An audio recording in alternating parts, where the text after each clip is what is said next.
இவ்வளோ நேரம் வந்துட்டு ரொம்பவே ஹெவியான டிஷ்ஷஸ்லாம் நம்ம பார்த்துட்டு இருந்தோம் இல்லையா? இப்போ வந்துட்டு ரொம்பவே சிம்பிளான ஒரு டொமேட்டோ சூப் தான் பார்க்க போகிறோம். ஸோ இந்த சூப் எப்படி பண்ணுறதுன்னு பாருங்கள். இப்போ நீங்கள் பார்க்க போகிறது கைலாஸ் பிரபாட் ஹோட்டலோட குட் ரெசிபி டொமேட்டோ சூப்.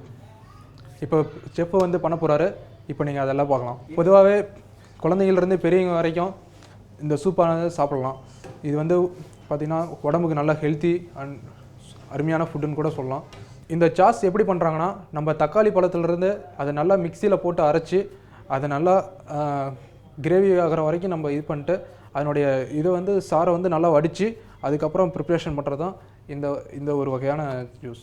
தக்காளி பழத்துலேருந்து நம்ம மிக்சியில் போட்டு அரைச்சி அதிலேருந்து வர சாரை தான் வந்து நம்ம வந்து இப்போ ஹீட் பண்ணி அதிலேருந்து நம்ம பண்ண போகிற இன்க்ரீடியன்ட் ஃபுட்டு தான் டொமேட்டோ சூப். இப்போ அந்த டொமேட்டோ சூப்பானது 15 to 20 மினிட்ஸ் வரைக்கும் நம்ம ஹீட் பண்ணணும். அதை ஹீட் பண்ணி நம்ம பவுலில் போட்டு அதை நம்ம கொடுக்குற கார்னிஷ் அதில் மிக்ஸ் பண்ணுற பொறுத்து தான் அதனுடைய டேஸ்ட் வந்து சேஞ்ச் ஆகும். சூப்பானது இப்போ ரெடி ஆயிடுச்சு. ஸோ இனிமேல் நம்ம என்ன பண்ண போகிறோம்னா, அதை பவுலில் போட்டு அதுக்கு நம்ம கார்னிஷ் கொடுத்து நம்ம அது டெக்கரேஷன் பண்ணி அதுக்கு டேஸ்ட்டு நம்ம சேஞ்ச் பண்ண போகிறோம். இதுக்கு பார்த்தீங்கன்னா அமுல் க்ரீம் பார்த்தீங்கன்னா போடும்போது அதனுடைய டேஸ்ட்டு பார்த்தீங்கன்னா சேஞ்ச் ஆகும் ஃபுல்லாகவே.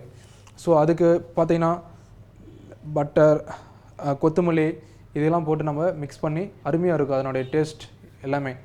ஸோ இதை வந்து நம்ம இப்போ டிஸ்ப்ளே பண்ண போகிறோம்.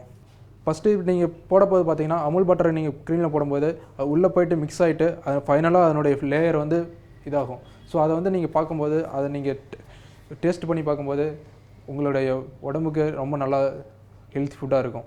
இப்போ எல்லாமே ரெடி ஆயிடுச்சு. கண்டிப்பாக நீங்கள் எல்லோரும் பார்த்துருப்பீங்கன்னு நினைக்கிறேன். வீட்டில் எல்லோரும் ட்ரை பண்ணி பாருங்கள்.